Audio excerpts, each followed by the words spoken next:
बताना था कि वाइगोट्स्की का कंसेप्ट है सोशियो कंस्ट्रक्टिविज्म एंड पियाजे का था कॉग्निटिविज्म। तो उनका अगेन थॉट क्या है लैंग्वेज के ऊपर, वो भी समझेंगे।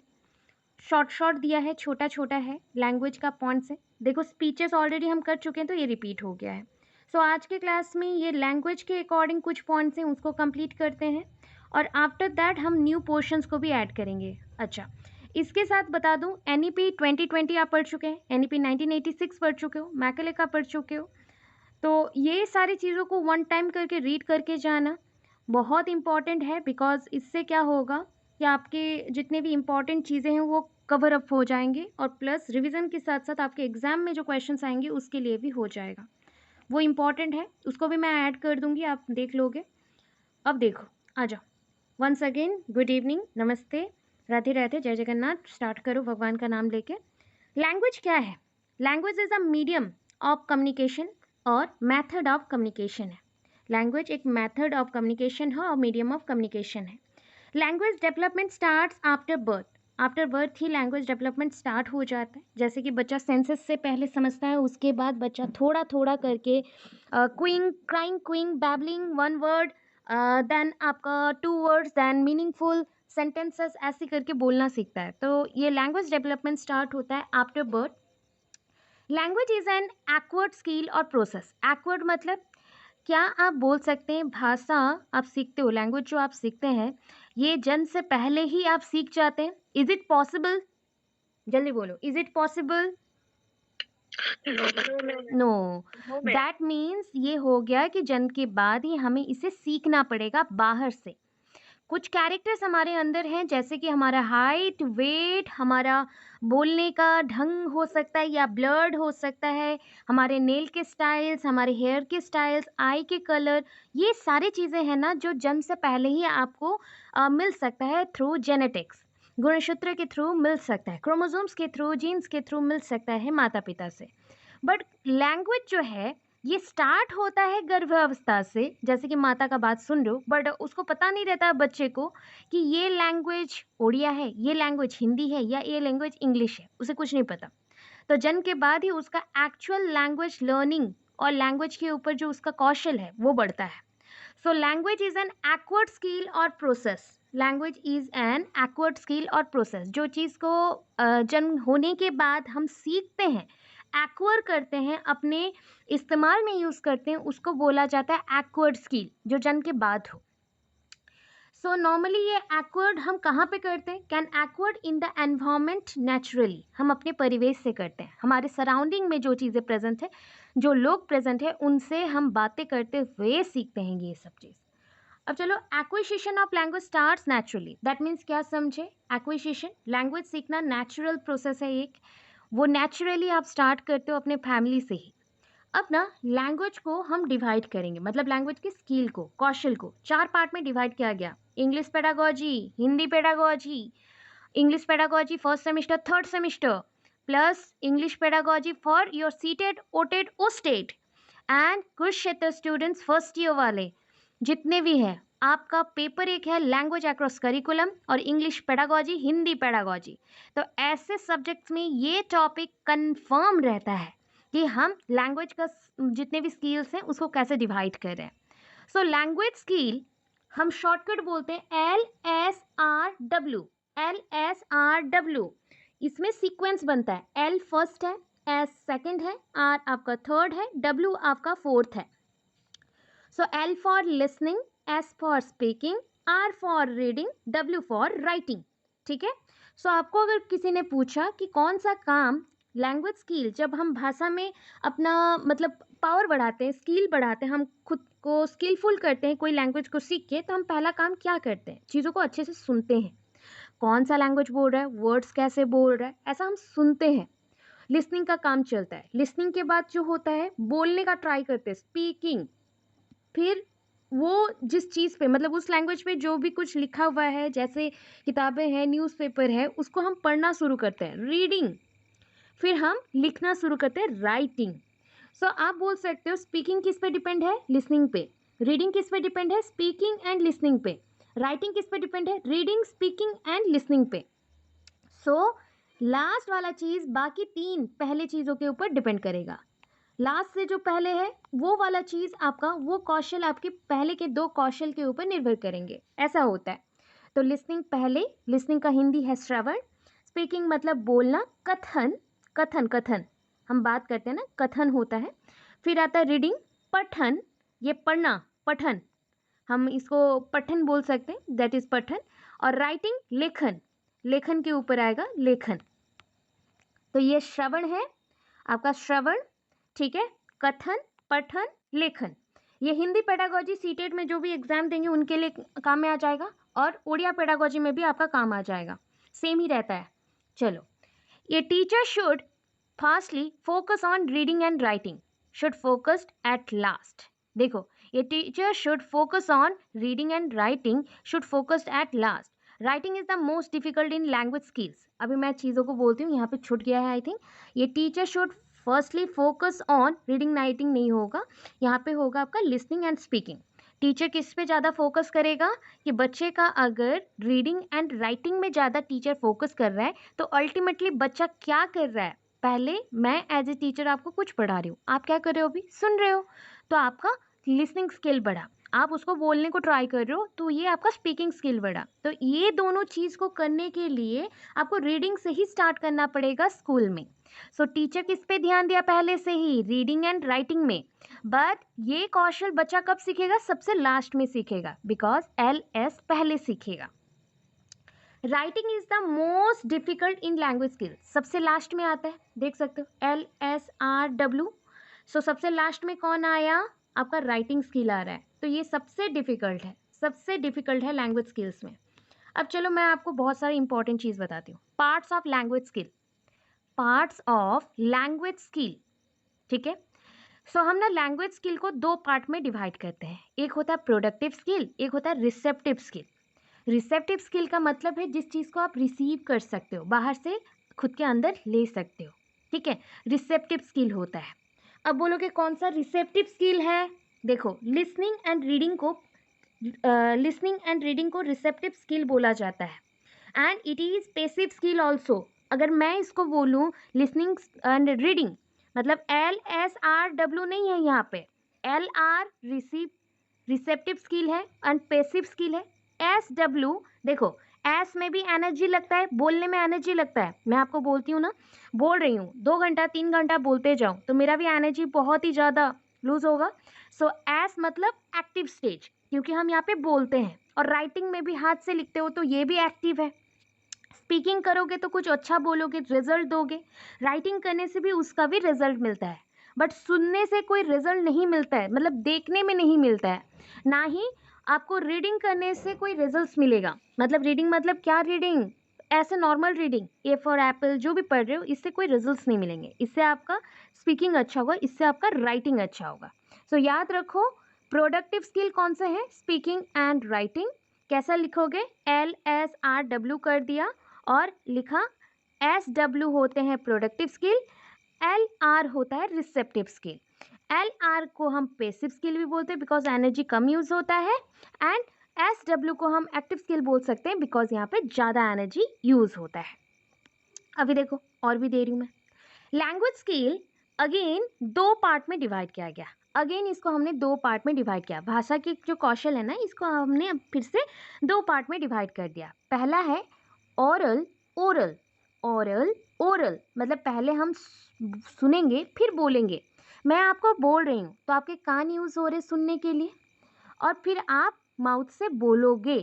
सो यहाँ पे रिलेटेड टू, पहला जो चीज़ है वो रिलेटेड टू ईयर है, मतलब ओरल का मतलब होता है सुनना, ओरल का मतलब है सुनना, एंड ओरल का मतलब होता है बोलना, सुनना बोलना, सुनना बोलना, मतलब LS आ गया फिर से। सो यहाँ पे सेंस ऑफ हियरिंग की वजह से ही हमारा स्पीकिंग स्किल बढ़ता है, तो ये लिसनिंग एंड स्पीकिंग। और क्या होता है, ग्राफिक मोटर स्किल, ग्राफिक मतलब जहाँ पे लिखावट हो या लिखना पड़े।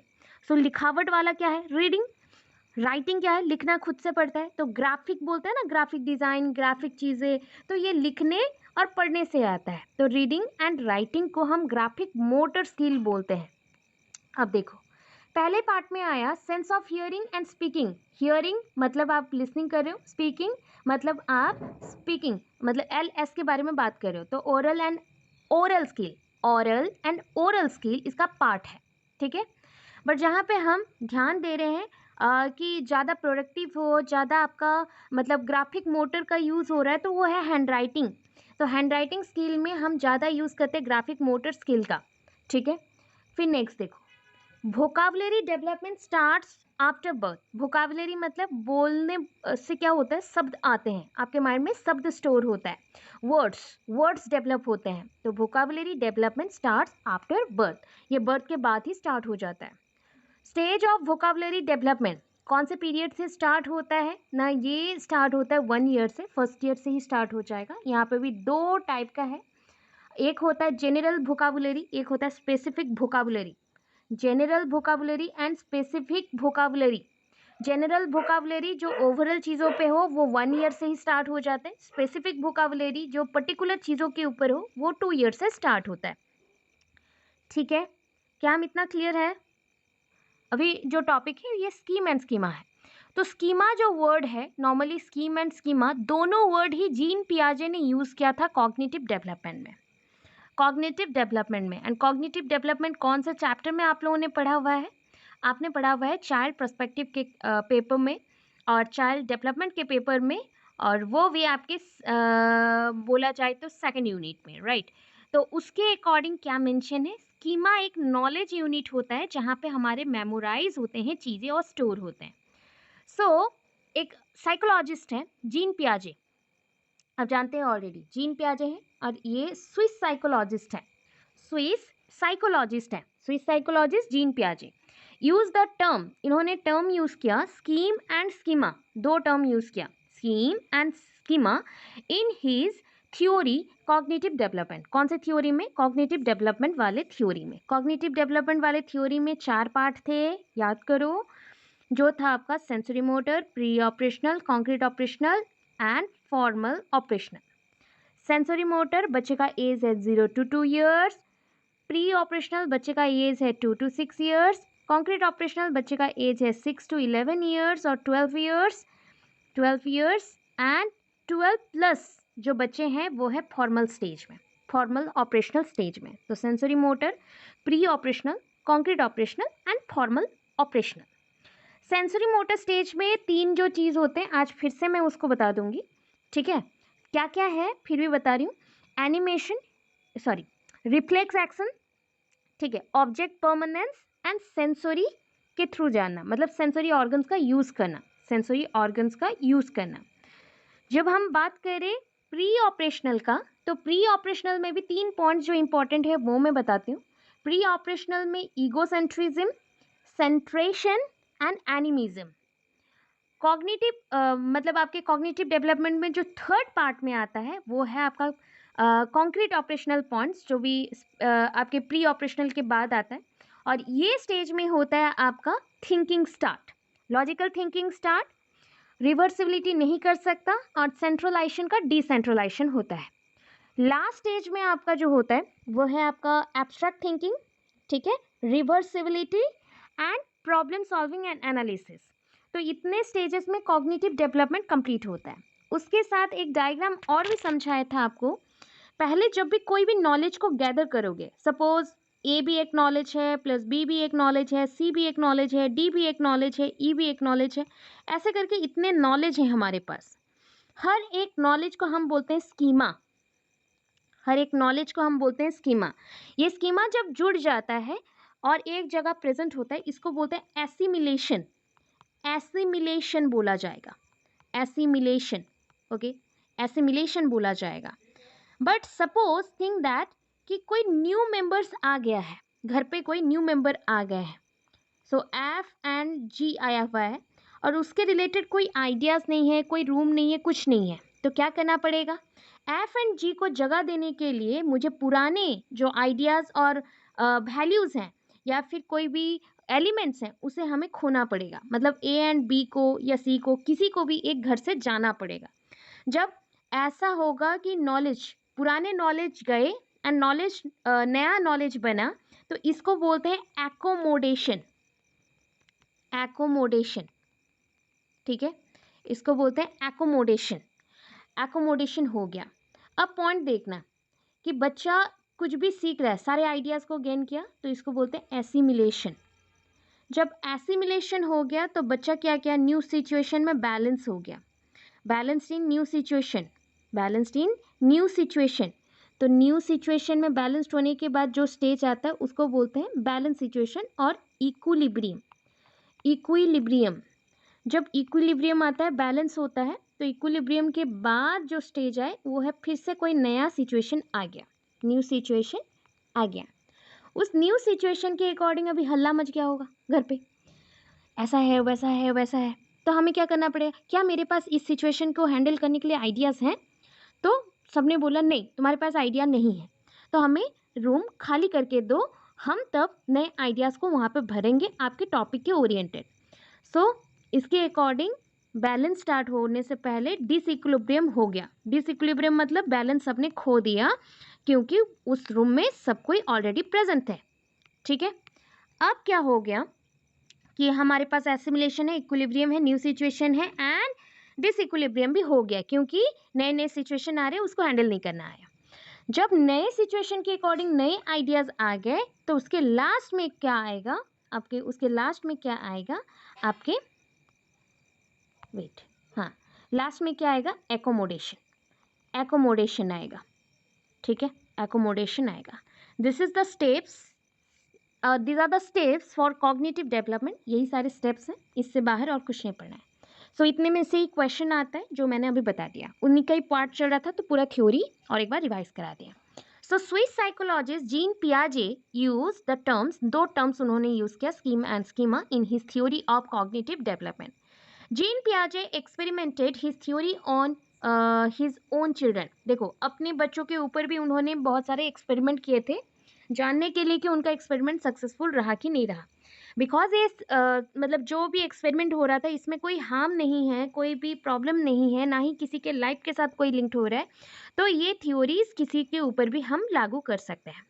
At the time of birth a child, जब बच्चा एक आता है, बच्चा एक अर्थ पे आता है बर्थ होके, has not the abilities like thinking, logic, intelligence. ये सारे एबिलिटीज़ बच्चों में नहीं होता, ना ही वो इंटेलिजेंट होते हैं, लॉजिक होता है, ना ही बातों में कोई थिंकिंग, सोच विचार रखते हैं। बट जैसे जैसे वो बड़े हो रहे हैं उनकी एबिलिटीज़ डेवलप करें। Knowledge, information, experience can from the environment we lived. देखो, ज्ञान कहाँ से बढ़ेगा, जिस एनवायरमेंट में आप रहते हो या दूसरे दूसरे एनवायरमेंट के लोगों से मिलते हो, क्लासरूम में या कहीं पे जाते हो काम करने के लिए, तब आपको ये एनवायरमेंट का नॉलेज मिलता है। Environment has a great effect on development. Environment के पास बहुत ही ज़्यादा पावर है जिससे वो इफेक्ट डाल सकता है। अगर एनवायरमेंट अच्छा रहा, सबका सब कुछ ठीक रहेगा, चलेगा, मगर एनवायरमेंट में कुछ भी चेंजेस आए तो हमें हार्मफुल इफेक्ट देगा। जीन पियाजे told child is a active learner since birth. देखो, बच्चों को बहुत ज़्यादा क्यूरियोसिटी रहता है, क्या हो रहा है, क्या नहीं हो रहा है, कौन सा सही है, कौन सा गलत है, सब कुछ। तो ये जो पॉइंट है, तो बच्चों का क्यूरियोसिटी है, क्यूरियोसिटी है जो बच्चे एक्टिव लर्निंग करते हैं, एक्टिव लर्नर बनते हैं बचपन से ही, जन्म से ही। अब आते हैं अकॉर्डिंग टू जीन पियाजे। अकॉर्डिंग टू जीन पियाजे स्कीम्स, देखो अच्छे से, स्कीम्स, स्कीमा नहीं बोल रही हूँ, स्कीम्स 4 तरह के होते हैं, ठीक है, स्कीम्स 4 तरह के होते हैं। लास्ट 2 साल के अंदर ये क्वेश्चन बार बार आया है, सब ने आंसर गलत दे दिया बिकॉज उन्होंने स्कीमा सोचा इसको, और आंसर सबका गलत हो गया। एंड आपने भी कॉग्निटिव डेवलपमेंट पढ़ा था और आपके बुक में भी ये वर्ड मेंशन नहीं है, आपके बुक में जो वर्ड है वो स्कीमा है। स्कीमा तो एक नॉलेज यूनिट होता है, बट स्कीम नहीं है, स्कीम नहीं है। स्कीम जब पूरे होते हैं, मतलब ऐसा सोच लो कि स्कीम 1, ठीक है, स्कीम 1 प्लस स्कीम 2, ऐसे हम सो ऑन करके स्कीम 3 सब कुछ करते चले, तो लास्ट में हमें मिलता है क्या, स्कीमा। तो स्कीमा बड़ा है, स्कीम छोटा है, ठीक है। तो स्कीम में एक्चुअल होता क्या है, number 1 seeing, reaching, catching and sucking. देखना, पहले देख लिया, फिर रीचिंग, वहाँ तक पहुँच गए, फिर पकड़ लिया, फिर शुरू किया सकिंग करना, मुंह में घुसाना, सक करना, चाटना, ऐसा शुरू कर दिया, ठीक है। तो इसका सीक्वेंस भी याद रखो, S R C S, SRCS, seeing किसी चीज को देखना, रीचिंग वहां तक पहुंचना, सी फॉर कैचिंग चीजों को पकड़ना और उसको सकिंग करना। तो ये child who see things set as image on mind that is mental structure. देखो, एक बच्चा कुछ चीज़ों का इमेज अपने माइंड में देख रहा है, उसको मेंटल स्ट्रक्चर बोलते हैं। तो mental structure can develop according to learning and understanding in the environment. हर एक बच्चे का मेंटल स्ट्रक्चर अलग होता है, हर एक बच्चे का मेंटल स्ट्रक्चर डिफरेंट होता है, सोचने का कैपेसिटी अलग है, मेंटल स्ट्रक्चर अलग है, अंडरस्टैंडिंग करने का कैपेसिटी अलग है, जो एनवायरमेंट से उसको मिलता है। ये सेट ऑफ इंफॉर्मेशन, देखो मैंने अभी बोला, ये set of information, knowledge and activities called schema. But ये स्कीमा के भी जो छोटे छोटे से पीस होंगे, सोचो ये स्कीमा है, उसके भी जो छोटे छोटे से पैचेस हैं या पॉइंट्स हैं नॉलेज के, एक्टिविटी के, इंफॉर्मेशन के, उस एक एक चीज को हम स्कीम बोलते हैं, उस एक एक चीज को हम स्कीम बोलते हैं। छोटा छोटा पॉइंट भी, अगर कुछ बोलना भूल गए हो किसी को तो 2-3 वर्ड बोल दो, वो मिला के जो आंसर देगा वो उसका स्कीमा होगा। जब बट आप थोड़ा सा पॉइंट मतलब ट्राई करो कि इन्हीं इंफॉर्मेशन को कैसे बनाया जाए, तो स्कीमा को जोड़ते जोड़ते, मतलब स्कीम को जोड़ते जोड़ते स्कीमा बनता है, स्कीम को जोड़ते जोड़ते स्कीमा बनता है। चलो, तो देखो डायग्रामेटिक भी दे दिया है। स्कीम, देखो scheme 1 plus scheme 2 gives rise to schema. Schema mental structure, mental structure schema होता है डेवलप फ्रॉम द एक्सपीरियंस, ये आपके एक्सपीरियंस से ही डेवलप्ड होगा। ठीक है, क्या हम इतना क्लियर हैं? टीचिंग क्या है जो इंपॉर्टेंट है, क्योंकि टीचिंग के ऊपर भी पूरा मैं पढ़ाऊंगी, डिटेल्स पढ़ाऊंगी टीचिंग का, क्योंकि टीचिंग से भी 10 मार्क का क्वेश्चन है। ठीक है, और प्लस लर्निंग टीचिंग पेपर है आप लोगों का, लर्निंग टीचिंग पेपर है आपका कुरुक्षेत्र फर्स्ट ईयर बच्चों का, उनका लॉन्ग क्वेश्चन कंप्लीट हो रहा है। कल लर्निंग का एक लॉन्ग क्वेश्चन कंप्लीट हुआ, आज टीचिंग में पढ़ा रही हूँ, टीचिंग का कंप्लीट होगा। Bipolar tripolar process of teaching और एजुकेशन, ये first year first semester ANU and YVU का भी बुक में है।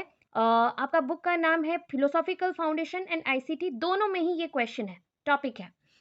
पेडागोजी पोर्शंस में भी ये टॉपिक रिलेट करता है। प्लस थर्ड सेमिस्टर बच्चे एजुकेशन से रिलेटेड कहीं पे भी कुछ भी इंफॉर्मेशन आए, जैसे आपका टीचिंग कॉम्पिटेंसी एक आया था, प्रोफेशनल स्किल डेवलपमेंट आया था, तो वहां पे आप ये चीज ऐड कर सकते हो। तो ऑलमोस्ट सबका कुछ कुछ लिंक्ड है। चलो, so bipolar tripolar process of teaching और एजुकेशन।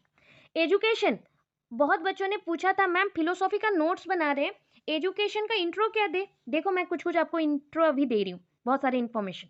एजुकेशन एक लैटिन टर्म है, ठीक है, ये एक लैटिन भाषा है एजुकेशन।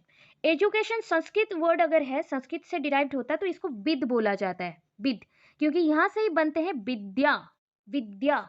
ठीक है, तो इसको हम विद बोलते हैं। हिंदी में अगर लिखे तो विद होगा, बस the the the the the the the होगा, विद, तो विद बोला जाता है, विद्या, विद। तो अब देखो एजुकेशन लैटिन टर्म है, एजुकेशन 3 वर्ड से आया है, लैटिन के भी 3 वर्ड से आए हैं। फर्स्ट है एजुकेटम, एजुशेयर, सॉरी एजुशेयर, एजुकेयर। ठीक है, एजुकेटम, केयर, एजुशेयर। अभी एक चीज बताती हूँ, इनका एक्सप्लेनेशन भी दे दूंगी मैं। ठीक है, to bring out, to lead out और टू गाइड, बस इतना याद रखना। देखो ये क्या बोल रहा है, टू नरिश, इसका मतलब क्या है, वर्ड में क्या है, केयर है ना वर्ड, केयर, केयर मतलब क्या होता है, किसी को देखभाल करना, तो यहाँ पे याद रखना टू नरिश, नरिश किसी को प्रोटेक्ट करना है, उसको नर्चर करना है, खाना खिलाना है, केयर लेना है, टू नरिश। तो एजुकेशन ऐसा होना चाहिए जो आपको केयर करे, जो आपको संभाल ले। अब आ जाओ to share, so to share में मतलब क्या हो जाएगा, so to bring out, bring out, bring out, ये सबसे भी क्वेश्चन आता है, इस बार बीएड के एंट्रांस में भी ये क्वेश्चन पूछा गया था। फिर नेक्स्ट है एजुकेटम, एजुकेटम का मतलब होता है, यहाँ पे 2 वर्ड है, ई एंड डुको, ई एंड डुको।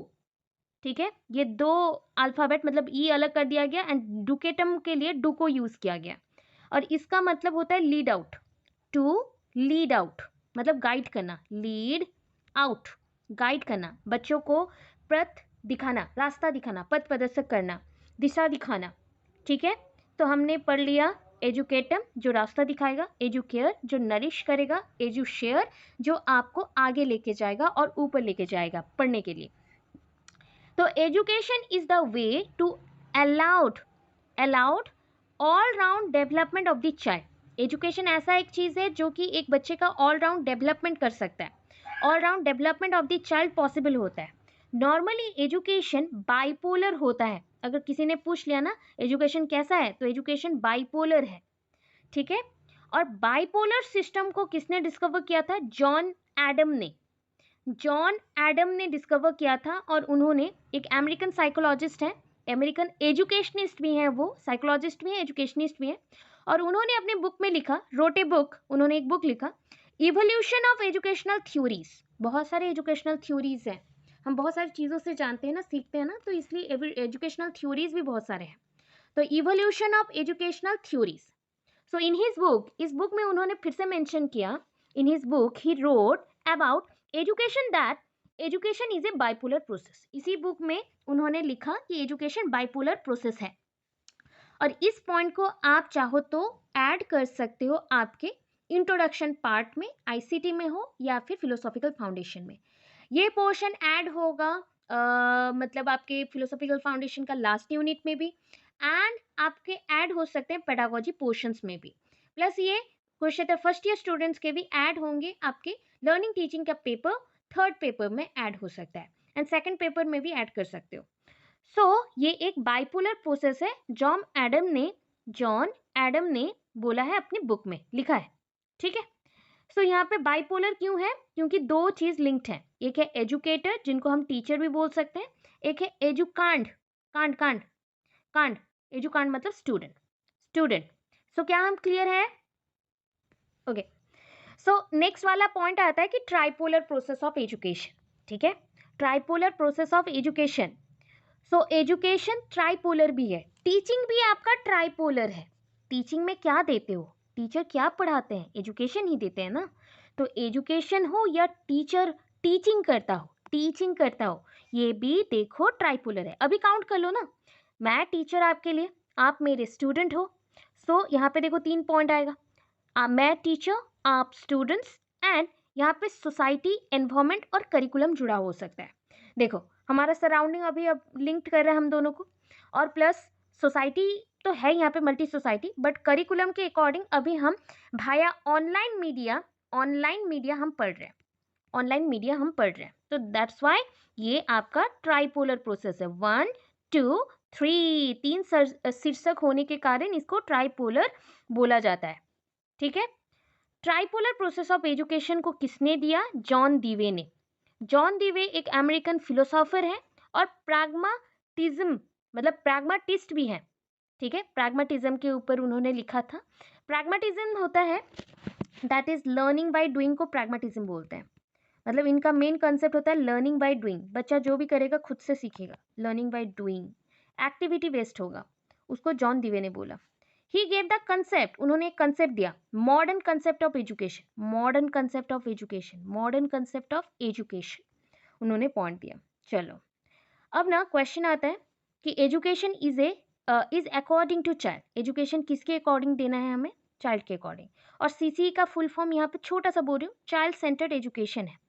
आप बोलोगे कंटिन्यूअस कम्प्रिहेंसिव इवैल्यूएशन है, वो सीसीई इवैल्यूएशन के बेसिस है, मूल्यांकन के बेसिस।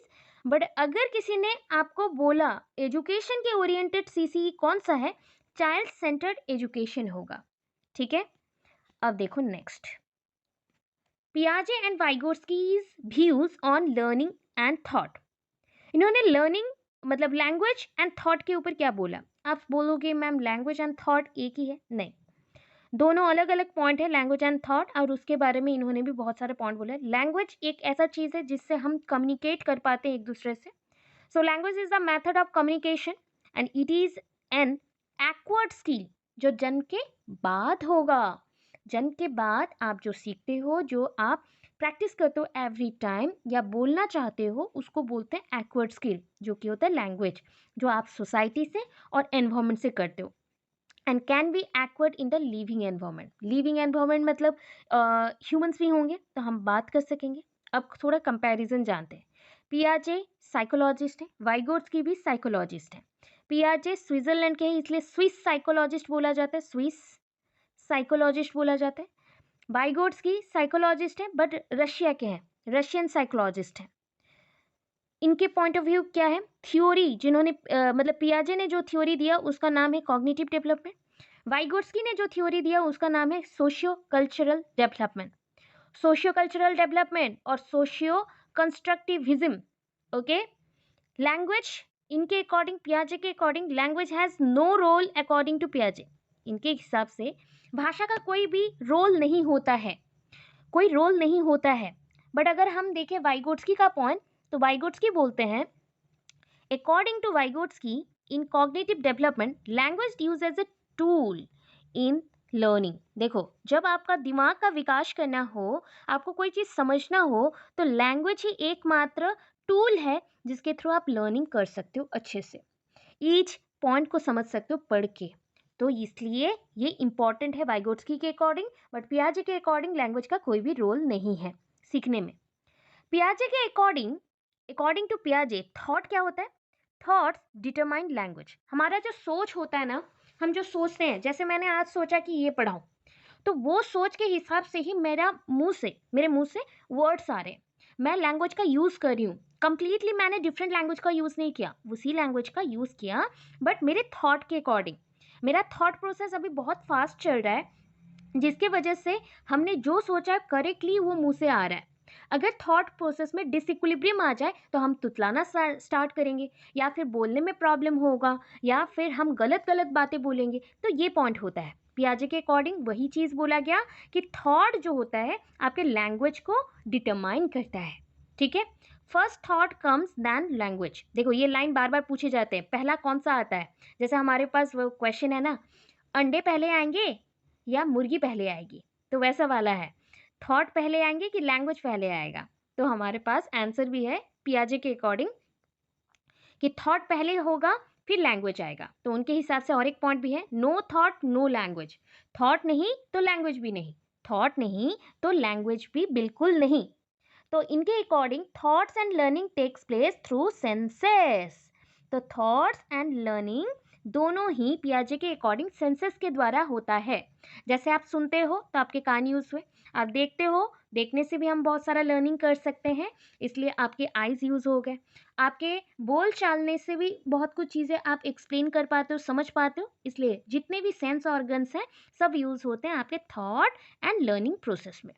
देखो, अब देखो, ईगोसेंट्रिक स्पीच, ये मेरा चीज़ है, बच्चा खुद से बात करेगा, बच्चा खुद के बारे में सोचेगा, पेरेंट्स ये मेरा चीज़ है, मेरा डॉल है, मेरा टॉय है, मेरे पापा मम्मी है, ऐसा बोल रहा है। तो this is the stage, second stage of cognitive development, जिसको हम प्री ऑपरेशनल बोलते हैं, और जो होता है 2 to 7 ईयर्स में।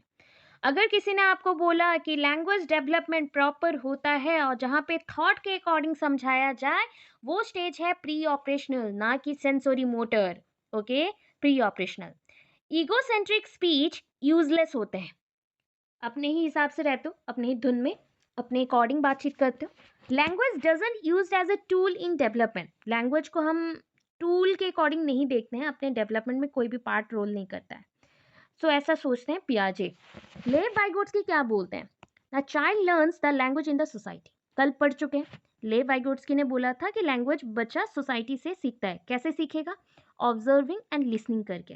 दो चीज़ करता है, देख के, अवलोकन करके, लिसनिंग श्रवण करके, सुन के। Language is a social concept, यहाँ पे सुनो इनका पॉइंट, लैंग्वेज क्या है, एक सोशल कंसेप्ट है। Language helps as a tool in the cognitive development. Language help करता है, एक टूल जैसा यूज होता है कॉग्निटिव डेवलपमेंट में।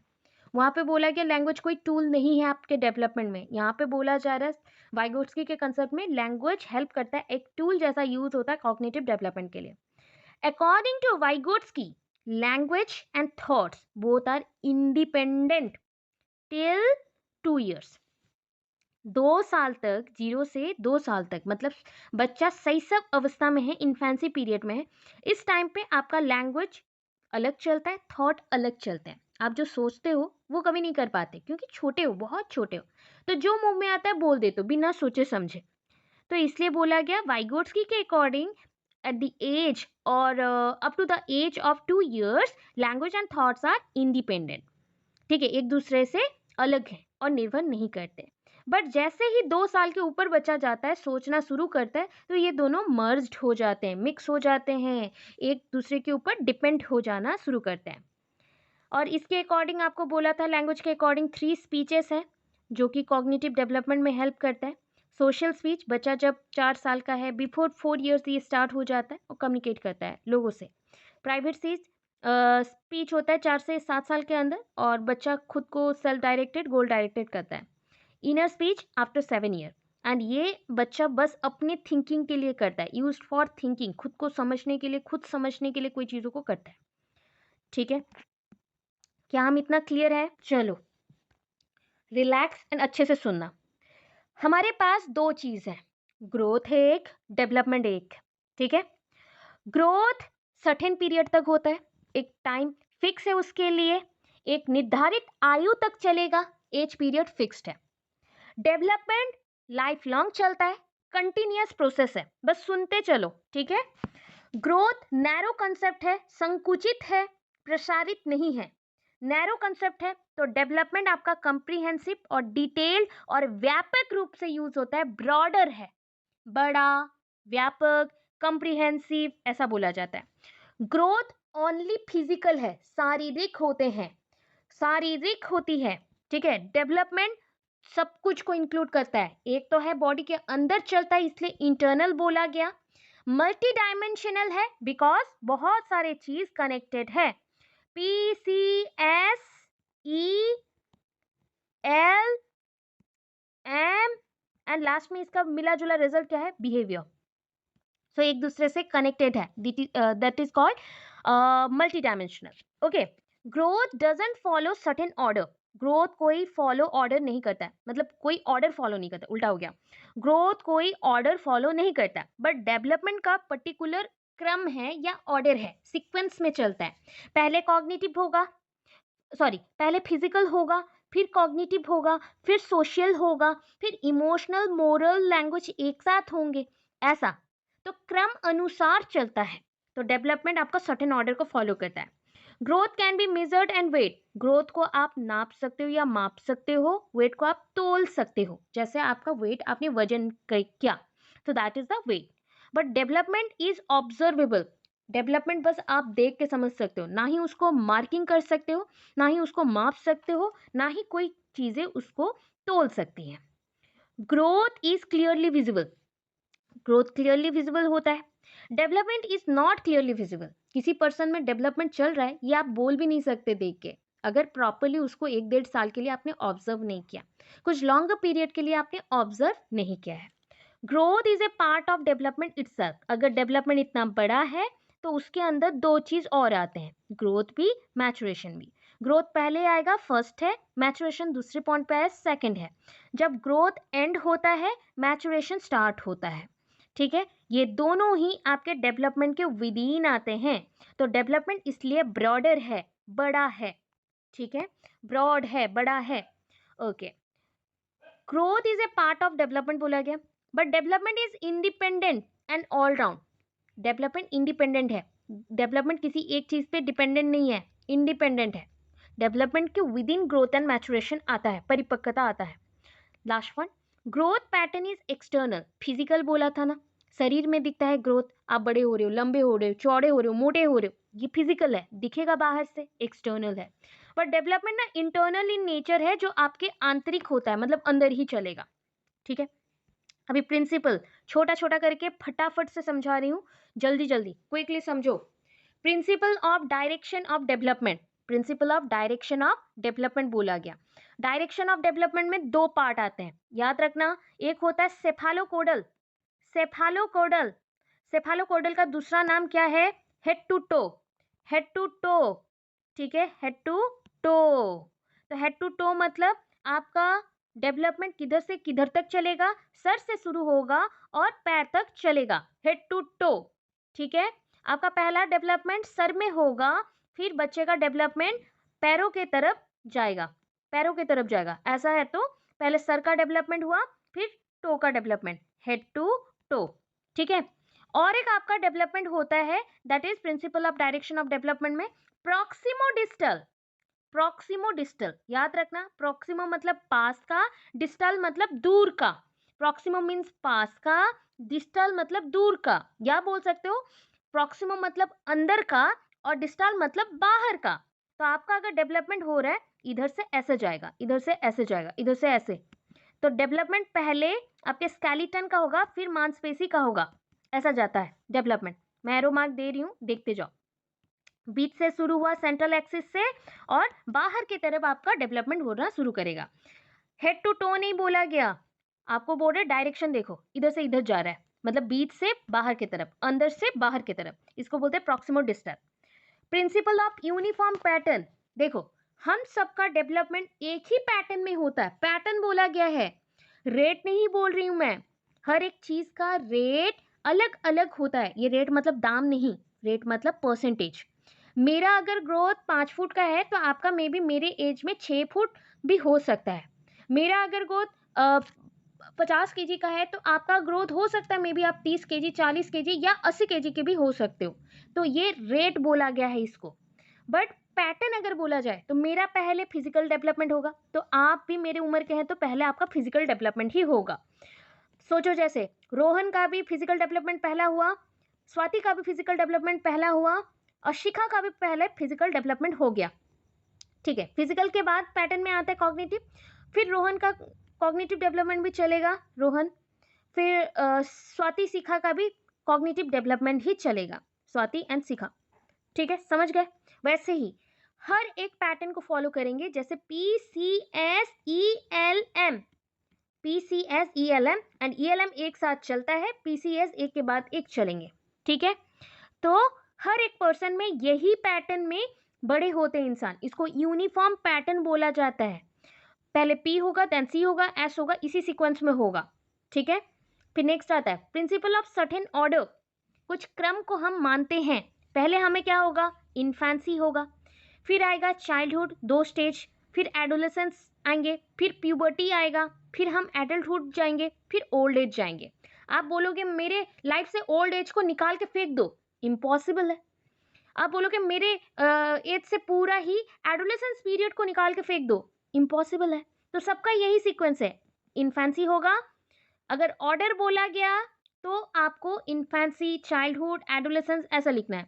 अगर यूनिफॉर्म पैटर्न बोला गया तो आपका physical development, cognitive development, mental development, मतलब सोशल डेवलपमेंट, यही सब होगा। तो आपको सर्टेन ऑर्डर बोला गया तो infancy, childhood, adolescence, puberty, adulthood, old age. ठीक है, ICA पाओ। ठीक है, principle of certain order. Principle of different rate of development, ये अभी समझाया था। आप और मैं दोनों ही सेम एज के हैं, सेम स्पीसीज हैं, बट सबका सेम रेट में डेवलपमेंट नहीं होता, ग्रोथ नहीं होता। किसी का 5 फुट है अगर 15 साल में, तो उसी 15 साल में किसी का 6 फुट हाइट भी हो सकता है, किसी का फिर 3 फुट भी हो सकता है। तो ये डिफर करता है पर्सन टू पर्सन, इसी को बोलते हैं rate of development. Principal of continuity, जो निरंतर चले। डेवलपमेंट स्टार्ट होता है ऊम पीरियड में, खत्म होता है टूम पीरियड में। सो ऑब्वियस है इसका स्पीड अलग अलग हो सकता है, रेट अलग अलग हो सकता है, बट आप ऊम से ही आरंभ करोगे, फिर एम्ब्रायो स्टेज में जाओगे जहाँ पे बच्चा अभी इम्प्लांट होके आएगा, फिर वो कंटिन्यू चलते चलते टिल डेथ तक चलेगा, टिल डेथ तक वैसा ही सिस्टम चलेगा। मतलब ऊम टू टूम बोला गया, ऊम टू टुम्ब, और टॉम्ब बोल सकते हो, ऊम टू टॉम्ब, इसे बोलते हैं principle of continuity. Principle of general to specific, पहले अपनी लाइफ में आप ओवरऑल चीज़ों को देखते हो, जब ओवरऑल बात आए, अगर ओवरऑल बार बार बोला जा रहा है ओवरऑल, तो इसको जनरल कहते हैं, जनरल कहते हैं। एंड जब हम छोटे छोटे पॉइंट्स को देखें, बिखरे हुए, तोड़ तोड़ के देखते हैं, 1 2 3 सबको तोड़ के देखते हैं, इसको स्पेसिफिक बोलते हैं, स्पेसिफिक बोलते हैं। ठीक है, तो development is from general to specific, पहले आपका ओवरऑल चेंजेस होंगे, डेवलपमेंट आएगा, फिर आपके पर्टिकुलर एक एक पार्ट में चेंजेस आएंगे, इसको जनरल टू स्पेसिफिक बोलते हैं। प्रिंसिपल ऑफ इंटीग्रिटी और होल टू पार्शियल, सेम चीज है जो ऊपर पढ़े थे। पहले आपका क्या हो जाएगा, देखो पहले आपके बॉडी के पार्ट्स डेवलप्ड होंगे, ऑर्गन्स बनेंगे, ठीक है, पहले आपके बॉडी के ऑर्गन्स बनेंगे, then organs, different parts of the organs बनेंगे, then parts of the organs बनेंगे, पार्ट्स ऑफ द ऑर्गन बनेगा। तो इसको बोलते हैं प्रिंसिपल होल टू पार्शियल। पहले कंप्लीट देख लिया, फिर छोटे छोटे पार्ट में देखा। Principle of individual difference, all individuals are different from each other. जितने भी लोग हैं ना इस दुनिया में, सब एक दूसरे से बहुत भिन्न होते हैं। किस कारण से भिन्न होते हैं? जैसे कि हो गया on the basis of colour, size, temperament, गुस्से में, हाइट में, लिंग्विस्टिक बोलचाल में, इमोशनल, अपने सांवेगिक जो गुण हैं जैसे कि इमोशंस हो जाना, बहुत लोग होते हैं बहुत स्ट्रांग होते हैं, बहुत लोग बहुत इमोशनल होते हैं। फिजिकल स्ट्रक्चर मतलब बॉडी का स्ट्रक्चर, सब में भिन्न भिन्न होते हैं। किस कारण से होते हैं? इनहेरिटेंस मतलब आपका जेनेटिक्स, जेनेटिक्स, न्यूट्रिशन मतलब पोषण हो गया, पोषण जो बोलते हो, और आपका एनवायरमेंट मतलब परिवेश, परिवेश आपका सराउंडिंग। ये तीन चीज मिलके आपको क्या कर सकते हैं? आपके इंडिविजुअल डिफरेंसेस, इंडिविजुअल डिफरेंस मतलब व्यक्तिगत जो विभिन्नताएं आती हैं। प्रिंसिपल ऑफ हेरिडिटी एनवायरमेंट, ये पहले भी समझा चुकी हूँ। Development of any individual is a result of interaction of heredity and environment. ये बोला गया है कि product of heredity and environment मतलब आनुवंशिक गुण, उसके साथ आपके सराउंडिंग मतलब परिवेश का गुण, दोनों जब मिलके प्रोडक्ट मतलब गुणात्मक वे से जुड़ते हैं, तब एक पर्सन का डेवलपमेंट पॉसिबल होता है। ठीक है, so both important role play करते हैं। और इसको किसने बोला था? It is a product of heredity and environment, that is Woodworth. Woodworth ने बोला था, वुडवर्थ ने। ठीक है, फिर देखो प्रिंसिपल ऑफ स्पाइरल मूवमेंट, वर्तुलाकार गति, ऐसा ऐसा वाला डायग्राम पढ़े थे। सो क्या होता है? पहले डेवलपमेंट जो जाता है इतना गया, थोड़ा रेस्ट, फिर जाएगा आगे, फिर रेस्ट, फिर जाएगा आगे, फिर रेस्ट, फिर जाएगा आगे। मतलब हम अगर धीरे धीरे आगे बढ़ते हैं देन प्रॉब्लम नहीं आएंगी लाइफ में। जैसे इसको बोला गया ये सीधा नहीं है, ये घूम घूम के स्प्रिंग जैसा आता है। तो ये लीनियर नहीं है, नॉन लीनियर है, नॉन लीनियर है, वर्टिकल है, सर्कुलर है, स्पाइरल है। ठीक है, तो ऐसा है जब आपका बॉडी का डेवलपमेंट होता है, लेंथ बढ़ता है, तो उसके साथ आपके चौड़ाई भी बढ़ती है। तो इसलिए बोला गया जब एक चीज का डेवलपमेंट होता है तो बाकी चीज भी छोटे छोटे अमाउंट में उसके साथ लिंक्ड अप हो जाते हैं ऑल डायरेक्शन में। सो क्या हम क्लियर है? जल्दी बता दो। Stages of development, stages of development छोटा छोटा बोल रही हूँ, फटाफट से याद करो। देखो स्टेजेस ऑफ डेवलपमेंट, पहले होता है प्री नाटाल। नाटाल का मतलब होता है बर्थ, नाटाल का मतलब होता है बर्थ, बर्थ बर्थ, जन्म, जन्म। तो जन्म से पहले बच्चा गर्भाशय में रहता है, तो दैट इज कॉल्ड मतलब आपके उम्ब में रहेगा। तो उम्ब में है तो इसको बोलते हैं प्री नाटाल। तो प्रसव के पूर्व, प्रसव मतलब बच्चा जन्म होना, तो उससे पहले का पीरियड है। तो ये पीरियड को हम कहाँ से कंटिन्यू करेंगे? जैसे आज कंसेप्शन हुआ, मतलब आज से मेरे पेट में बच्चा रहा, तो उस पीरियड से स्टार्ट करके बर्थ ऑफ द चाइल्ड। ठीक है, बर्थ ऑफ द चाइल्ड मतलब इसको हम प्रेगनेंसी पीरियड बोल सकते हैं, बट यहाँ पे अच्छे वर्ड में लिखा है प्री नाटाल पीरियड, और गर्भधारण पीरियड, और प्रसव पूर्व पीरियड। और प्रसव पूर्व का अवधि कितने होते हैं? कितना दिन बोला था? 270 से 280 डेज, 270 से 280 डेज क्वेश्चन आता है, 270 से 280 डेज हो गया। इन्फेंसी पीरियड देख लो पहले, ये रैपिड रेट ऑफ डेवलपमेंट होता है।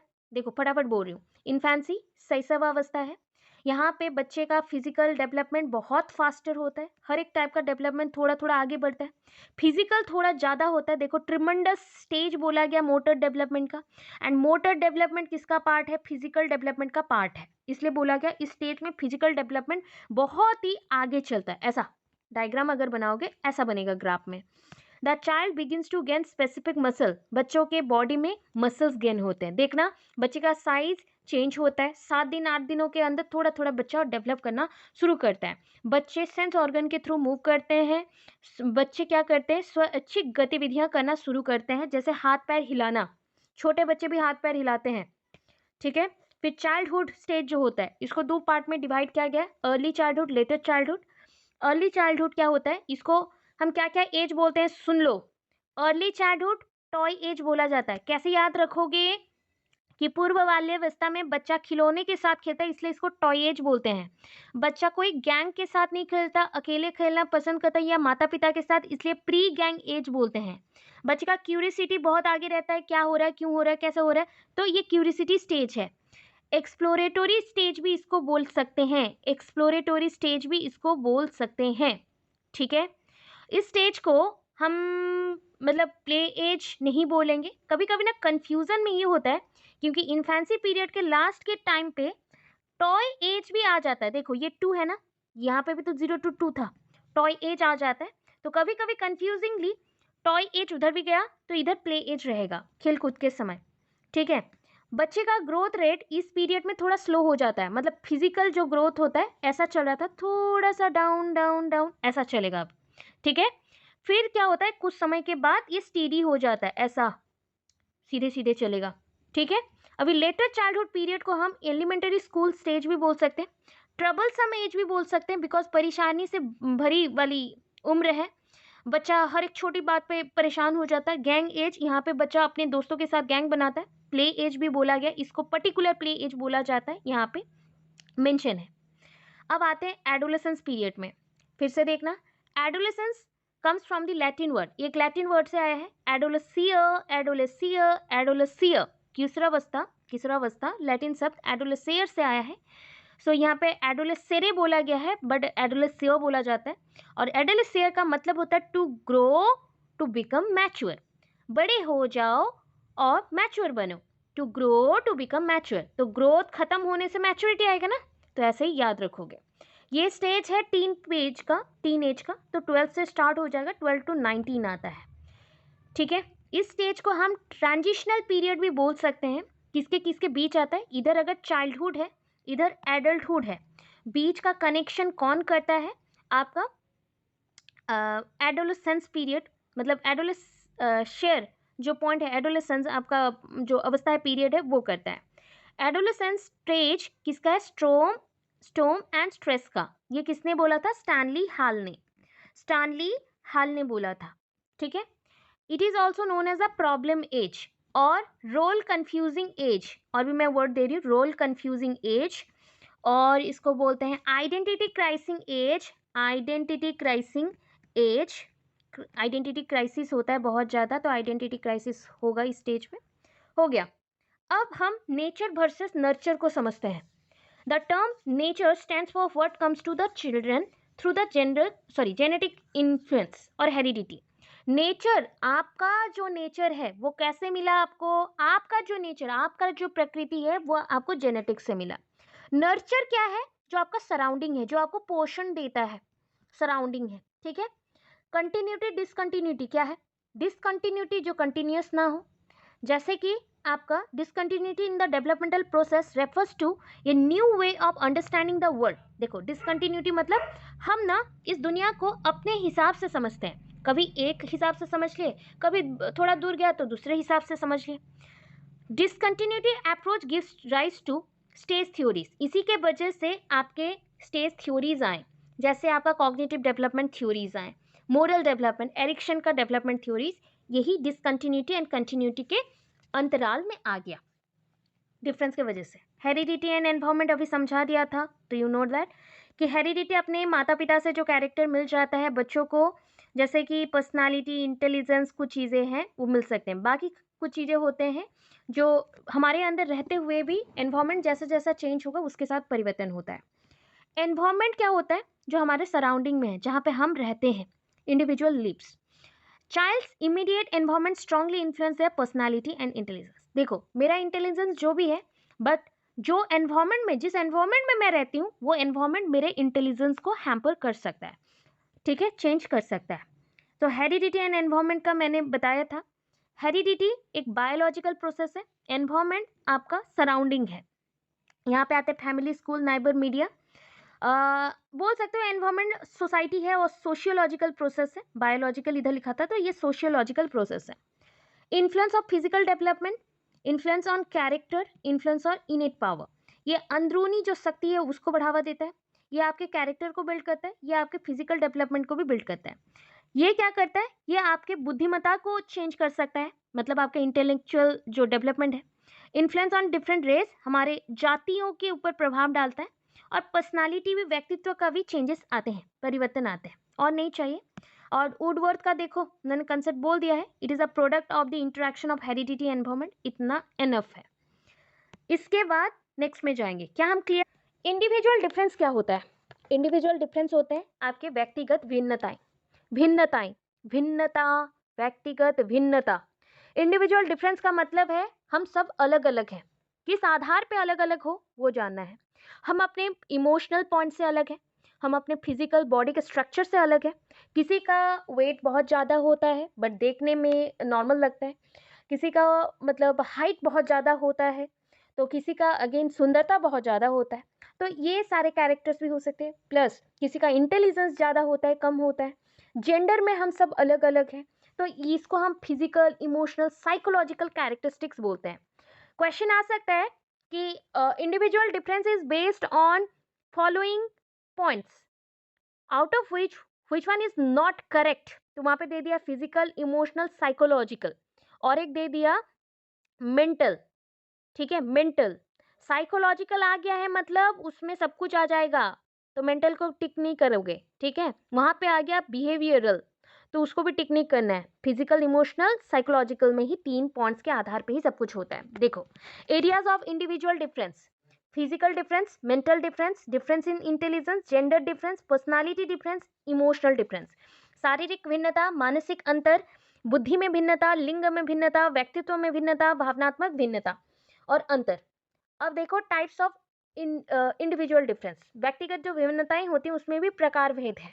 2 प्रकार के होते हैं और 2 टाइप्स के होते हैं। Number 1 is the intra individual. Intra मतलब आप ही के अंदर होगा, with in the same person. अगर आप ही के अंदर चेंजेस आ रहे हैं, मतलब आप बचपन में जैसे थे इन्फेंसी में, अब बिल्कुल नहीं है। अभी आप एडल्ट के स्टेज में हैं और आप बिल्कुल सेम पर्सन जैसे नहीं दिखते। कुछ सिचुएशन की वजह से आप चेंज हो गए, परिवर्तन हो गए, तो इसको बोलते हैं intra individual difference. Intra individual difference, ID. अगर डिफरेंस 2 इंसानों के बीच हो रहा है, मतलब ये पर्सन को हम ऑब्जर्व करें जिसका नाम ए है, दूसरा पर्सन का नाम है बी, और ए बी से बहुत ही अलग है, ए बी से बहुत अलग है, इसको बोलते हैं इंटर इंडिविजुअल डिफरेंस। ठीक है, वन सेक्विजुअल डिफरेंस याद कैसे रखोगे? इंटर बोला गया है, इंटर में 2 से ज्यादा लोग हो सकते हैं कंपैरिजन में। इंट्रा में विद इन सेम पर्सन होगा, आप ही के अंदर जो चेंजेस आ रहे हैं टाइम टू टाइम सिचुएशन की वजह से जो परिवर्तन आ रहा है। अभी देखो, required step to meet individual difference क्या था? कौन से स्टेप होने से इंडिविजुअल डिफरेंस आएगा, मतलब उसको भी हम ठीक कर सकेंगे और सारे बच्चों को पढ़ा सकेंगे। करिकुलम को अच्छा करना है, enrichment of curriculum, individualisation of instruction, बच्चों के हिसाब से इंस्ट्रक्शन देना शुरू करो, जो बच्चों को जो नीड हो। पहले तो ओवरऑल इंस्ट्रक्शन दोगे, उसके बाद जिस बच्चे को जिस टाइप का नीड हो वैसा दोगे। आइडेंटिफिकेशन ऑफ स्पेशल टैलेंट्स, जो बच्चे टैलेंटेड है, गिफ्टेड है, उनको चूज करो, उनको अलग इंस्ट्रक्शन देना है। Adoption of modern method, modern method of teaching को यूज करना है बच्चों को पढ़ाने के लिए, जैसे कि जहाँ पे टीएलएम का ज्यादा यूज होगा, टीचिंग लर्निंग मटेरियल। ठीक है, कॉग्निटिव डेवलपमेंट पूरा जानते हैं, यह आज की क्लास में मैंने पूरा करवा दिया। स्कीमा, इक्विलिब्रियम, एसिमिलेशन, एकोमोडेशन पूरा करवाया। सेंसरी मोटर स्टेज में 3 चीज बताया था, जो सेंसेस से reflex action, object permanence. Pre operational stage में 5 पॉइंट्स आ रहे हैं। लैंग्वेज डेवलपमेंट हो जाएगा, इरिवर्सिबिलिटी, ईगोसेंट्रिज्म, एनिमिज्म, सेंट्रेशन। कभी कभी इरिवर्सिबिलिटी यहाँ ना आके यहाँ आता है। ठीक है, so concrete operational stage, logic begins होगा, लॉजिकल थिंकिंग, रिवर्सिबिलिटी, क्लासिफिकेशन, कोई चीज को उसके कैरेक्टर के आधार पे हम अलग अलग कर सकते हैं। कंजर्वेशन, प्रोटेक्ट कर सकते हैं। डिसेंट्रेशन, एक पॉइंट से हटके बहुत सारे पॉइंट्स के बारे में सोच सकते हैं। डिसेंट्रेशन मतलब विकेंद्रीकरण, that is formal operational. Hypothetical deductive, जिसको हम एब्स्ट्रैक्ट थिंकिंग भी बोलते हैं। एब्स्ट्रैक्ट थिंकिंग, एब्स्ट्रैक्ट थिंकिंग को hypothetical deductive thinking, problem solving बोल सकते हैं। ठीक है, चलो, क्या हम लेव वाइगोट्स्की का कंसेप्ट कल पढ़ चुके हैं? राइट, कंप्लीट है? यस, कंप्लीट है, इसको मैं और नहीं पढ़ाऊंगी। देखो, बहुत बच्चों ने पूछा था तो फिर से रिपीट और एक छोटे पॉइंट पे करती हूँ। मोर नॉलेजेबल अदर क्या है?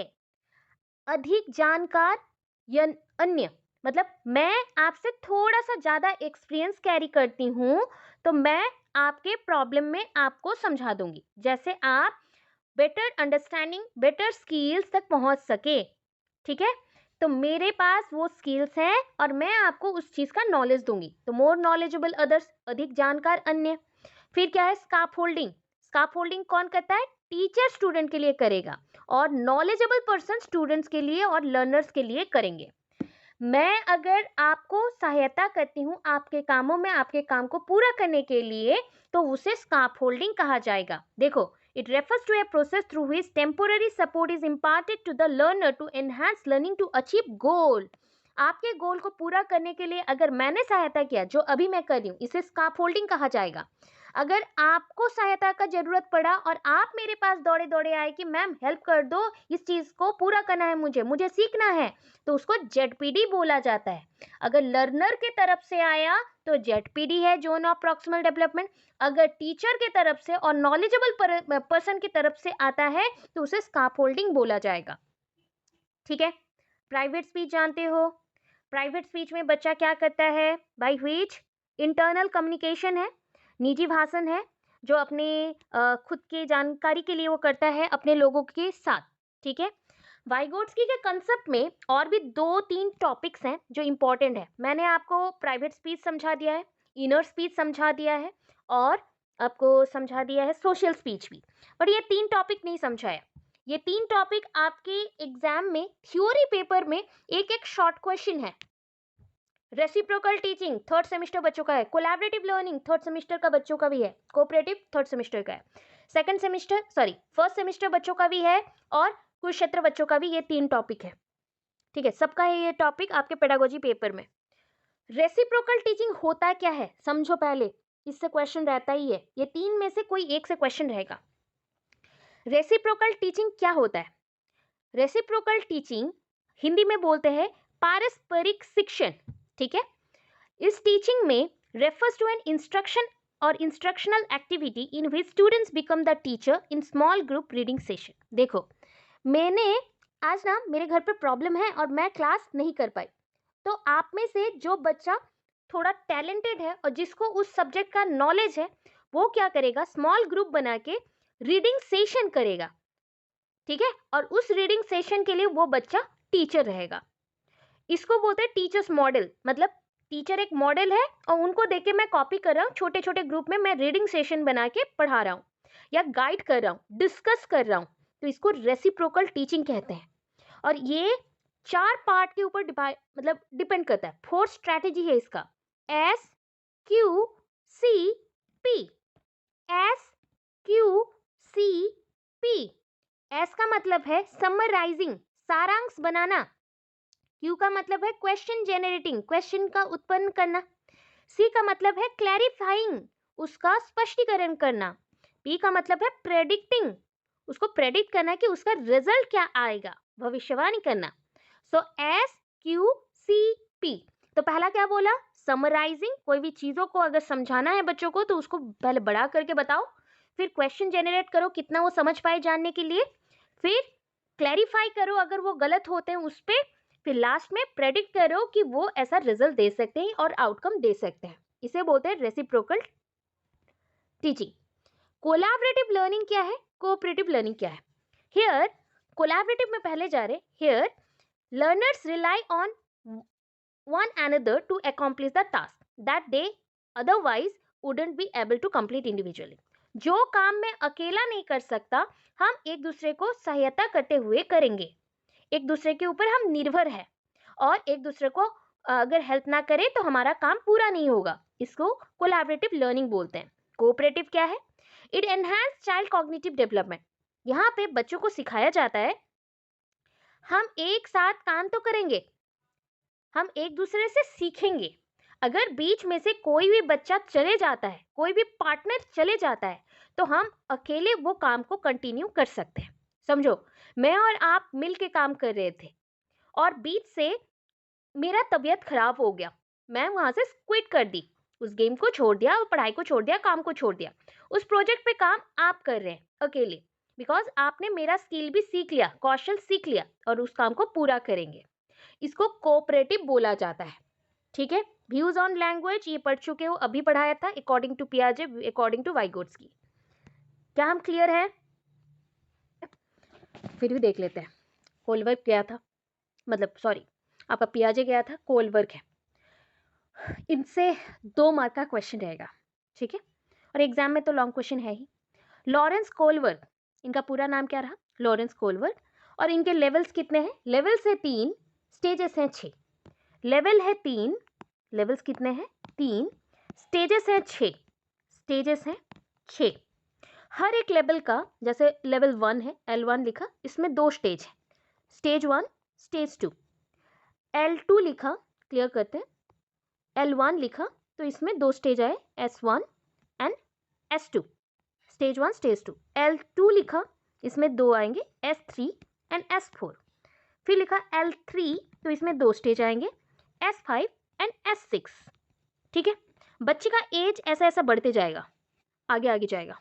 तो यहाँ पे जो बच्चा है उसका कोई एज लिमिट हम नहीं दे रहे खास, ठीक है, मैंने लॉन्ग क्वेश्चन में दिया था, बट इट्स ओके। बट यहाँ पे समझो, यहाँ पे बच्चा छोटा है, नियर अबाउट बच्चा इन्फेंसी स्टेज है और अर्ली चाइल्डहुड के हाफ पीरियड तक जाएगा, अर्ली चाइल्डहुड के आधा एज तक जाएगा, 4 साल, 4 साढ़े 4 साल तक के अंदर। ठीक है, इस 2 स्टेज में यहाँ पे बच्चा 4.5 से स्टार्ट करो, अराउंड 11-12 साल या 14 साल तक जा सकता है। यहाँ पे बच्चा 14 से अपर तक है, जो अभी भी हम इस लेवल में है। अभी अगर एडल्ट कौन से लेवल में है पूछा गया तो L3 में हो। ठीक है, अब देखो, लेवल 1 को बोलते हैं प्री कन्वेंशनल पीरियड, ये आप जानते हो, level 1, level 2, level 3। Pre conventional, pre conventional, ठीक है, प्री कन्वेंशनल, ये होता है आपका कन्वेंशनल, ये कन्वेंशनल, ठीक है। प्री कन्वेंशनल जिसको बोलते हैं पूर्व पारंपरिक, मतलब आपका पारंपरिक नैतिकता। फिर आता है कन्वेंशनल और पोस्ट कन्वेंशनल। ठीक है, तो लेवल 1 में बच्चा क्या समझता है? रिजल्ट्स के अकॉर्डिंग डिपेंड करता है। अच्छे से याद रखना, morality is just based on their standard of adults and the consequences of action, जो एक्शन आएगा उसी के अकॉर्डिंग। देखो स्टेज 1 इसमें क्या है? ओबीडियंस एंड पनिशमेंट ओरिएंटेशन, आज्ञाकारिता और सजा अभिविन्यास। तो इसका मतलब है अगर बच्चा अच्छा करेगा तो ओबीडियंट है बच्चा, काम को पूरा कर रहा है, तो उसको पनिशमेंट बिल्कुल नहीं मिलेगा। अगर पनिशमेंट, वो डर के कर रहा है काम, अरे मैं अगर नहीं करूंगा ना तो मेरे पापा मुझे मारेंगे, that is the stage 1, obedience and punishment stage. Stage 2, बच्चा जहाँ पे ये सोच रहा है अगर मैं ना खुद से, खुद के इंटरेस्ट से कुछ काम कर दूं अच्छे से तो मुझे ना चॉकलेट मिलेगा, रिवार्ड्स मिलेंगे, तो व्यक्तिवाद और विनिमय है, इंडिविजुअलिज्म और एक्सचेंज आता है। इस स्टेज में बच्चा समझता है कि वो अकेला पर्सन है, वो सब अलग अलग पर्सन है, उनका व्यू पॉइंट्स अलग है, और वो जो काम करेगा उसी के हिसाब से उसको रिवार्ड्स मिलेंगे, और एक्सचेंज में कुछ चॉकलेट, या एक्सचेंज में अगर वो बुरा कुछ करेगा तो पनिशमेंट भी मिल सकता है। ठीक है, कन्वेंशनल मोरालिटी में 2 स्टेज आएंगे। इस स्टेज में बच्चा सोसाइटी के बारे में समझता है, सोसाइटी कैसे जज करती है उसके विचार को वो समझता है। स्टेज लेवल 2 के अंदर stage 3 and stage 4, good interpersonal relationship, the intention of the actor is more important in terms of judging moral values. देखो आप यहाँ पे समझाना चाहते हो कि आपका इंटेंशन अच्छा होना चाहिए, आप जब लोगों से बातचीत करो तो उनके साथ ना आपका रिलेशनशिप अच्छा बनना चाहिए, आप जज कर सको अच्छे से, उनके नीति नियम को समझ सको। स्टेज 4 होता है मेंटेनिंग द सोशल ऑर्डर। जब आप एक सोसाइटी में, समाज में रहते हो ना, तो आपका जजमेंट जो होता है किसके ऊपर होता है? आपके ड्यूटी के ऊपर। किसी एक ने कोई सा ड्यूटी नहीं किया, कौन से लॉ पे काम करे, नियम पे काम करे, या सोसाइटी का क्या कानून है, नियम है, उसी के ऊपर सोसाइटी का जो व्यवस्था है, सामाजिक व्यवस्था, उसी के ऊपर वो चलेगा। लेवल 3, और इसमें 2 स्टेज आते हैं, स्टेज 5 एंड स्टेज 6। लेवल 3 होता है पोस्ट कन्वेंशनल, और इस स्टेज में 5 एंड 6 आते हैं, और इसमें सबसे बड़े, मतलब हम लोग सब इंक्लूड होने वाले हैं। स्टेज 5 में है social contract and individual rights, आप सबके अलग अलग अधिकार हैं, आपको मानना पड़ेगा, आपके अधिकार है। सोशल कॉन्ट्रैक्ट मतलब सोसाइटी में रहते हो तो सोसाइटी के हिसाब से भी चलोगे, प्लस आपका भी अधिकार कुछ है, आपको संविधान ने कुछ अधिकार दिया है, उसी लॉ के अकॉर्डिंग, उसी व्यूज के अकॉर्डिंग आप चलोगे। नेक्स्ट स्टेज 6 में क्या है, यूनिवर्सल प्रिंसिपल। तो इंडिविजुअल जज the morality of the actor based on some universal principle. देखो जैसे हम सोसाइटी के रूल के बाहर, beyond society's rule and regulation, हम उसी नियम पे आधारित करके पूरे जनता के लिए, पूरे संसार के लिए जो नियम बना है उसी रूल के हिसाब से किसी को जज करेंगे। तो ये जो मोरल डेवलपमेंट है ये नीति नियम का बारे में बोलता है। ये आपको जजिंग कैपेसिटी देता है कि एक पर्सन कैसे कैसे आपको जज करता है, उसके बारे में। चलो नेक्स्ट, क्या हम क्लियर है? छोटा सा और एक टॉपिक, इंक्लूसिव एजुकेशन। इंक्लूसिव का मतलब क्या होता है? देखो अगर ये एक सोसाइटी है, समाज है, और समाज में विभिन्न प्रकार के लोग हैं, ये भी एक लोग है, ये भी, सी भी, डी भी, ई भी, ये सब लोग हैं। इन्होंने क्या किया, इनका ना रिच फैमिली से बिलोंग करते हैं, ये सारे धनी लोग हैं। इन्होंने क्या किया, सारे गरीबों को अलग कर दिया। लो भाई सारे गरीब अलग हो गए, या फिर जितने भी हैंडीकैप थे, जैसे 1 2 मैंने लिखा, हैंडीकैप के लिए लिख रही हूँ मैं, हैंडीकैप थे, लड़कियां थे, सबको अलग कर दिया। तो इसको हम इंक्लूड बोलेंगे क्या एक्सक्लूड? ऑब्वियस है, इसको हम एक्सक्लूड बोलेंगे। मतलब हमने क्या किया, इन लोगों को हमारे दारिद्र्य सीमा रेखा के हिसाब से अलग कर दिया और एक मार्जिन चीज दिया कि इस मार्जिन के अंदर तुम नहीं आ सकते। इसको बोलते हैं एक्सक्लूजन, निकाल देना, सोसाइटी से निकाल फेंकने को बोलते हैं एक्सक्लूजन। बट जब चीजें हो ऐसी, जैसे कि इंक्लूसिव एजुकेशन हम कर रहे हैं और चीजें कैसी हो रही हैं, मतलब सोच लो जैसा कि हम सोसाइटी में हैं और यहाँ पे कोई भी भेदभाव नहीं किया जाएगा स्टेरियोटाइप्स और कुप्रथा के हिसाब से, मार्जिनलाइजेशन के हिसाब से। ए भी है, स्मॉल ए भी है, बी भी है, स्मॉल बी भी है, सी भी है, स्मॉल सी भी है, डी भी है, स्मॉल डी भी है, 1 2 3 4 ये सब भी है, एक ही छत के नीचे प्रेजेंट है। इसको बोलते हैं इंक्लूजन, इंक्लूजन कहा जाता है। ठीक है, इंक्लूजन के लिए जो शिक्षा बना, इंक्लूसिव एजुकेशन बोल लो, इंक्लूसिव एजुकेशन बोल लो, और हिंदी में बोला जाता है समावेशी शिक्षा, समावेशी शिक्षा। ठीक है, समावेशी शिक्षा है। ये क्या करता है, इंक्लूसिव एजुकेशन मतलब जो एजुकेशन सबके लिए है। यहाँ पे कोई हम जाति भेद नहीं देखेंगे, कोई भी हम डाइवर्सिटी और विभिन्नताएं नहीं देखेंगे, हम ना ही देखेंगे कि कौन गरीब है कौन धनी है, ये कुछ भी नहीं देखेंगे। और एक ही एजुकेशन सिस्टम में, एक ही छत के नीचे सारे लोगों को एक जगह पे रख के पढ़ाएंगे। सारे लोग यहाँ पे मौजूद हैं। कोई भी बच्चा है डिसेबल्ड है, जो वो विकलांग है, तो वो भी यहाँ पे इंक्लूड रहेगा। नॉर्मल बच्चे भी हैं, विकलांग भी हैं, गर्ल्स भी हैं, जेंडर वाले भी हैं, सारे लोगों को एक जगह हमने रख दिया, इसको इंक्लूसिव बोला जाता है।